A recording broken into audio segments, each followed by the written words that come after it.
오늘 이 거룩한 주일 성전의 문을 열고 들어와 하나님 앞에 예배케 하신 이 구별된 은혜를 찬양합니다.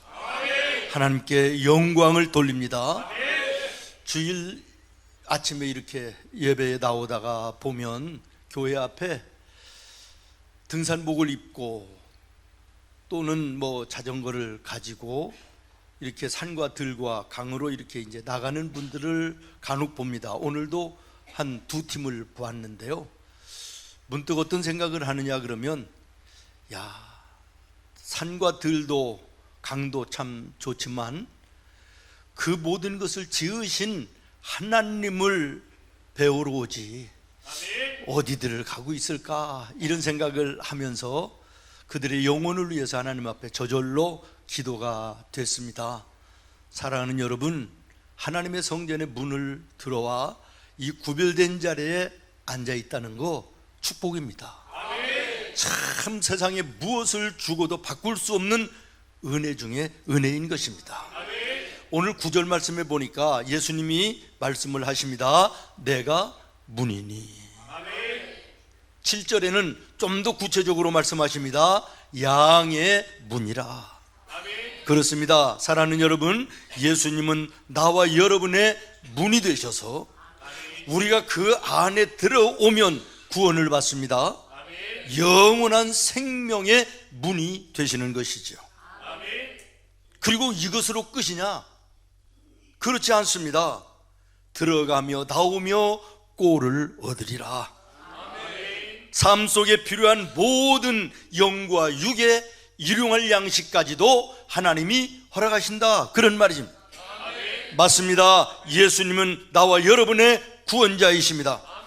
우리 삶의 모든 필요를 책임져 주시는 공급자가 되십니다. 저는 늘 교회를 위해서 기도할 때, 하나님, 누구든지 우리 생문교회 문고리를 열고 들어오는 자들마다 예수님을 만나 믿음으로 구원받게 하시고, 구원받은 성도들이라면 들어가며 나오며 생명의 꼴을 얻게 하여 주시옵소서. 그런데 여러분, 문이라고 하는 것이 언제나 열려져 있습니까? 아닙니다. 문은 닫히는 것을 전제로 해서 만들어지는 것이죠. 우리 교회의 자랑 중에 하나가 언제 와도 교회의 문이 열려 있어. 우리 성도들뿐만 아니라 다른 교회를 섬기는 이 동네의 성도들도요, 자유롭게 기도하고 가실 수 있어 너무 좋다고 이렇게 좋은 소문이 났습니다. 그러나 열려있는 문이 닫히는 시간이 있습니다. 밤 9시면 교회의 문을 닫습니다. 문이라고 하는 것은 열고 들어가기 위해서도 만들지만 언젠가는 닫는 것을 전제한다는 것이에요. 다시 말하면 예수님께서 나는 문이라 라고 말씀하실 때 이 구원의 문이 항상 열려져 있는 것이 아니라 닫히는 때도 있다는 것을 포함하고 있다는 거 잊어서는 안 될 것입니다. 예수님이 땅에 다시 오는 그날 다시는 열려지지 않는 문으로 될 것이고, 우리의 인생이 어느 모습으로 맞춰지는 그날 이 구원의 문이 그때로 끝난다는 사실도 기억하시면서, 나는 이 구원의 문에 들어와 예수님을 만나 믿음으로 구원받은 자녀 됐으니 감사해야 될 것입니다. 그러나 내 사랑하는 가족들이, 부모 형제가, 내 사랑하는 이웃들이 아직도 이 구원의 문에 들어오지 못했다면 언젠가는 닫혀질 것인데, 들어가고 싶어도 더 이상 들어가지 못하는 그런 때가 있을 것인데, 사랑하는 여러분, 오늘 여러분 예배하면서 나 자신의 구원의 문제, 또 내 사랑하는 가족과 이웃들의 구원의 문제를 조용히 깊이 묵상하는 이런 시간이 됐으면 좋겠습니다. 구원의 문 열렸으니 주의 공로시 주저 말고 들어가서 주저 말고 들어가서 생명길로 갑시다. 구원의 문 닫힌 후엔 들어가고 싶으나 한 번 닫힌 구원의 문 또 열려지지 않으리. 구원으로 인도하는 그 좁은 문 들어가 영생으로 인도하 그 생명길로 갑시다. 생명길 갑시다. 아멘. 근데 여러분, 놀라운 것은 하나님께서 출애굽기 27장에 보면, 다시 말하면 예수님이 오시기 1450여 년 전에 말입니다, 하나님의 성막을 건축을 명령하시면서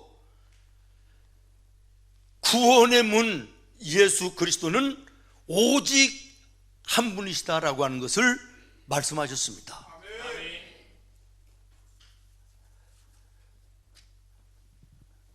하나님께서 당신을 만날 수 있는 장소로 구약시대에 말입니다, 성막을 지으라 말씀하시면서 성막에 올라갈 때 가장 먼저 눈에 보이는 문을 만들 때 이 문은 하나만 만들으라고 명령하십니다.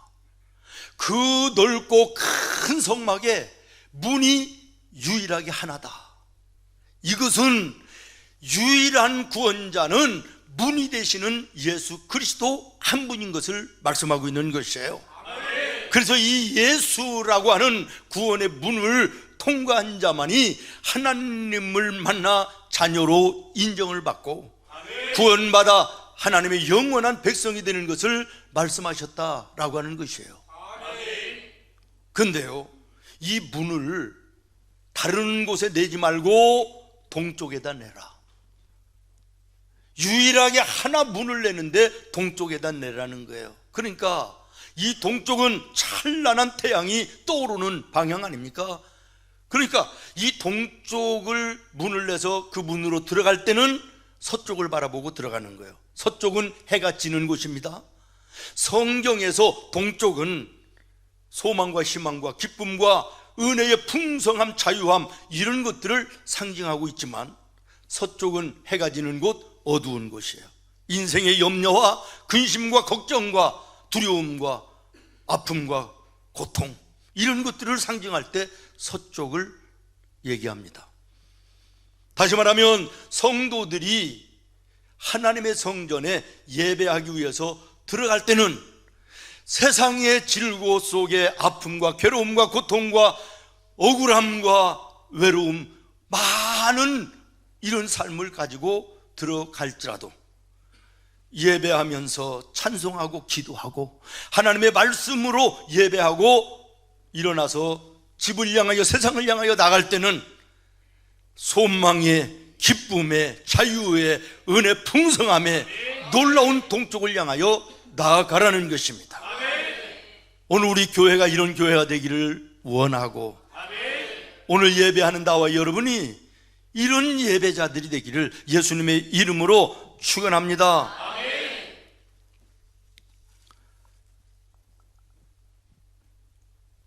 우리가 하나님의 성전에 구원의 문이 되시는 예수님을 만나 예배하고 나아갈 때는 우리의 모든 죄짐이 해결되어야 되는 거예요.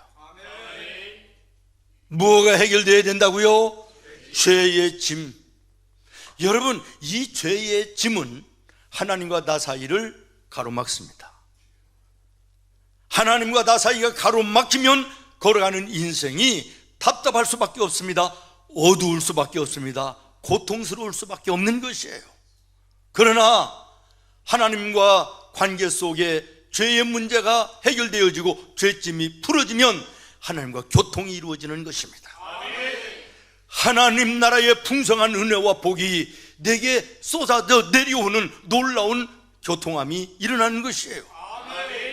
오늘 여러분 성전에 올라올 때는 세상 질고를 지고 괴로움과 아픔과 무거운 마음으로 성전에 올라왔을지라도 하나님 앞에 예배함으로 인하여 찬송과 기도와 말씀을 들음으로 말미암아 여러분의 모든 죄짐이 다 풀어지고 십자가 밑에 묻어져 버리고 자유함 속에 소망이 넘치는 세상을 향하여 용기를 가지고 희망을 가지고 나아가는 복되고 아름다운 걸음이 되기를 예수님의 이름으로 축원합니다. 여러분, 열왕기하 1장에 보면요, 죽을 죄를 진 아도니아가 나옵니다. 아버지가 솔로몬을 이스라엘의 왕으로 세웠는데요, 이게 불만이라 아버지와 그 솔로몬을 상대로 구테타를 일으키잖아요. 그런데 역부족이라 실패를 해 이제는 죽을 생명이 되세요. 도망가는 거예요. 그런데 도망가는 죽을 죄인인데도 그가 다른 곳으로 가지 않고 하나님의 성막으로 도망가가지고 성전의 제단 뿔을 붙들고 하나님께 살려달라고 기도하는 거예요. 죽을 죄를 지고 성전 안으로 들어왔지만 하나님께서 그 모습을 귀하게 여기시고 솔로몬을 비롯하여 다윗과 모든 군사들에게 손대지 못하도록 하시고 생명을 주셔서 자유롭게 나갈 수 있도록 은혜를 베풀어 주십니다. 죽을 죄를 진 죄인도 성전에 들어와 제단불 붙들고 하나님을 부를 때 죄짐을 해결해 주시고 생명을 주시는 사랑의 하나님을 기억하시면서 여러분, 세상에서 어떤 죄를 졌다 할지라도 이 예배를 통하여 여러분의 모든 죄를 성령을 통하여 생각나게 해달라고 기도하시고 예수님의 이름으로 회개하시고 죄의 문제를 해결함을 받아 하나님과 소통이 이루어지고 하나님의 나라와 하나님의 놀라운 은혜가 내게 임하는 놀라운 은혜를 입어 세상을 향하여 성전 문을 나갈 때는 소망과 기쁨과 자유함 속에 나아가는 나와 여러분 되기를 예수님의 이름으로 축원합니다. 요한일서 1장에 이렇게 말씀하십니다. 만일 우리가 우리의 죄를 하나님께 자백하면, 회개하면 하나님은 미쁘시고 의로우신 하나님이라 우리의 죄를 용서하여 주시고 우리를 모든 죄와 불의에서 깨끗하게 하실 것이다. 이 죄의 문제, 이 예배 시간에 해결받지 않으면 다시 여러분 세상에 나가도 자유함이 없습니다. 기쁨이 없습니다. 이전과 똑같이 답답함과 염려와 근심과 괴로움과 아픔이 계속될 수밖에 없음을 기억하시기를 바랍니다. 또 하나는 삶의 문제를 가지고 들어와서 응답받고 나가는 곳이 성전이에요. 마가복음 11장에 보면 예수님이 말씀하십니다. 내 집은 만민이 기도하는 집이다. 마태복음 11장 28절에는 말씀하십니다. 수고하고 인생의 무거운 짐 지고 힘들고 괴로워하는 사람들아, 다 내게로 오라. 내가 너희의 모든 무거운 짐과 수고로움의 힘듦을 내가 자유하게 하고 내가 대신 지고 내가 너희에게 쉼을 주겠다. 이렇게 약속하시는 것입니다. 여러분, 세상에 문제 없는 곳이 어디 있습니까? 문제 없는 곳이 있다면 공동묘지 외에 어디 있겠습니까? 하나님의 교회는 문제를 가지고 와서 응답받고 그 문제를 해결함을 받고 소망과 자유함 속에서 세상을 향하여 나아가는 곳이 하나님의 교회인 것입니다. 들어올 때는 인생의 괴로움과 어두움과 무거움과 아픔과 외로움으로 올라왔을지라도 이 모든 문제를 예배 시간에 해결받아야 된다는 거예요. 찬송을 하며 기도하며 하나님의 말씀을 들으며 어느 순간이라도 해결함을 받고 자유함 속에 세상을 향하여 나아가야 된다, 그런 말 아닙니까? 가지고 올라온 세상의 진보따리들 그대로 부둥켜 안고 다시금 나아간들 여러분의 삶이 뭐가 다른 것입니까? 주께 고함 없는 고로 복을 받지 못한 사람들은 어찌하여 사람들이 어찌 아랠 줄을 모를까? 아랠 줄을 고할 줄을 모를까? 고할 줄을 모를까? 여러분이 오늘 가지고 있는 그 어려운 인생의 문제를 여러분이 부둥켜 안고 있으면 여러분의 문제로 끝나는 것이지만 예수님의 이름으로 하나님께 아뢰면 하나님의 문제가 되는 것입니다. 여러분의 자녀들이 힘들고 어렵고 바라고 소원하는 것이 있어서 끙끙거리면 지들의 문제지만 부모된 나와 여러분에게 이야기하면 그 문제는 그 순간부터 부모의 문제가 되는 거 아닙니까? 여러분 오늘 삶의 인생의 어려운 문제가 무엇입니까? 그 문제 부둥켜 안고 해결할 수 있는 능력도 없으면서 괴로워 힘들어하지 마시고 전능하신 하나님 앞에, 전능하신 하나님 앞에, 그리고 응답하시는 그 하나님 앞에 예수님의 이름으로 무릎 꿇으시기를 바랍니다. 그리고 고하시기를 바랍니다. 아뢰시기를 바랍니다. 우리 주님은 인격적이신 하나님이기에 아뢰는 것만 응답하시는 거예요. 아뢰지 않아도 응답하실 수 있는 능력자시지만 특별한 경우가 아니면 소상하게 예수님의 이름으로 아뢰을 때 하나님은 응답하시는 주님이심을 기억하시기를 예수님의 이름으로 축원합니다. 낙심하신 분이 계십니까? 슬퍼하는 분이 계십니까? 상처로 괴로운 분이 계십니까? 실패하여 고통스러운 성도님이 계십니까? 병들어 힘든 분이 계십니까? 하나님의 교회는 영과 육에 치료하는 병원입니다. 세상과 사람이 고치고 해결할 수 없는 병과 문제를 전능하신 하나님은 해결하시는 전능자이십니다. 말씀을 마치려고 합니다. 죄의 문제를 해결받고 내 삶의 모든 문제를 응답받고 복되고 은혜 풍성한 삶을 살기를 원하시면 여러분 아멘 하시기를 바라요. 방법을 제가 가르쳐 드리겠습니다. 그러면 어떻게 해야 되느냐? 이런 은혜와 복된 삶을 살기를 원한다면 어떻게 해야 되느냐? 간단합니다. 하나님의 성전을 사모하라. 하나님의 성전을 사랑하라는 것입니다. 시편 122편 6절에 보면 예루살렘을 사랑하는 자는, 여기 예루살렘은 하나님의 성전이 있는 거룩한 도성입니다. 그러므로 성경에 말하는 예루살렘은 하나님의 성전을 상징하는 것입니다. 오늘 우리가 예배하는 이 예배당을 말씀하고 있는 것입니다. 예루살렘을, 하나님의 교회를 사랑하는 자는 형통하리로다. 아멘. 그러면 이 형통한 삶을 살기 위해서는 하나님의 성전을 사랑해야 되는데, 사랑하는 방법이 뭐냐는, 구체적인 방법이 무엇이냐라는 것입니다. 시편 122편 1절에 분명하게 말씀하십니다. 여호와의 집에 올라가자 할 때 내가 기뻐하였도다. 다윗은 성전에 예배를 위해서 올라가든 봉사를 하기 위해서 올라가든 교제를 하기 위해서 올라가든 하나님의 성전에 올라갈 생각을 하면 기뻤다는 거예요. 그런데 주목할 것은 다윗만 기뻤느냐? 아니요.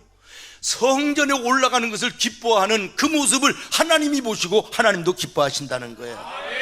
여러분, 성전에 올라가고자 하는 자가 기뻐하고 그 모습을 보시는 하나님이 기뻐하시면 무엇가 문제가 되겠습니까? 무엇가 문제가 되겠습니까? 여러분, 성전에 올라올 때 예배든 어떤 일이든 위해서 성전을 올라오려고 할 때 마음이 기쁨이 있습니까? 그 거짓말이 진짜인가 모르겠습니다. 정말 그래야 되는 거예요. 학교 가기를 싫어가지고 아이고 짜증나고, 학교가 빨리 가야지 그러면 책받침이 어딨나, 연필은 어디다 뒀나, 한가 늦게, 조금이라도 늦게 가려고 뺀작거리는 애들, 공부 잘하는 애들 봤어요? 그런 애들이 훌륭하게 되는 거 봤습니까? 하나님의 성전에 올라갈 때 아이고 싫은데, 아이고 괴로운데, 또 그 말씀 설교 시간 또 졸릴 텐데 이러고 올라오면 그게 모범신앙인이 되겠어요? 솔직히 얘기해요. 오늘 예배 올라올 때 마음이 기뻤습니까? 아멘. 여기만 세네. 여러분, 밥맛이 좋아서 날마다 밥 먹나요? 밥맛 없을 때도 있죠. 괴로워, 먹기 싫은데 그래도 억지로 먹어야 돼요. 그 밥을 원하든지 원하지 않든지, 여러분 30년을 살았으면 30년을 먹었고, 저 같은 경우에는 70년을 먹었고, 나중에 90, 100살 된 분들 100년을 먹는 거예요. 맛으로만 먹냐는 거야. 그러나 먹기 싫은 밥이라도 억지로라도 먹었기 때문에 이 자리에 우리가 있는 거 아닙니까? 예배도 우리가 뭐 100번이고 200번이고 기쁜 마음으로 올라오는 때가 몇 번이나 되겠으나, 그럼에도 그 억지로라도 올라와 예배 자리에 앉는 거, 봉사하고 섬기는 자리, 교제하는 자리에 앉는 그것 때문에 우리의 영혼이 사는 것이고, 우리의 삶의 문제가 해결되는 것이고, 하나님의 영광을 이 땅에서 보며 사는 것이 된다는 사실도 여러분 꼭 기억하시기를 바랍니다. 여러분, 하나님의 성전을 사랑하시죠? 그러면 그 사랑하는 것 때문에 무엇을 삶 속에 살고 계신지요? 지난 주일 저녁에 우리 김선철 장로님과 우선 권사님 은퇴 예배 드리고, 그 다음날 월요일 날 고향 경기도 이천으로 이사를 가셨잖아요. 그리고 그 다음 날 목요일 날 우리 교직원들이 입주 예배를 갔어요. 새로 산 신축된 아파트, 깨끗하고 좋던데 현관에 들어가서 제가 한 바퀴를 쭉 돌아보면서 가슴이 울컥해가지고 예배 인도를 못할 정도로 눈물이 계속 나는 게 왜 그런지 아십니까? 이 두 분이 평상시에 우리 교회를 이렇게 사랑하셨구나. 30년 넘게 된 물건 하나도 버리지 않고 교회에 기념될 만한 약통으로 비롯해서 뭐 감사패, 기념패, 족자, 액자, 또 성경 읽기 전도, 뭐 이런 모든 것들이 제가 볼 때 데코레이션의 절반 이상이 교회의 물품들로, 교회 생문교회 역사가 전부 다 있더라고요.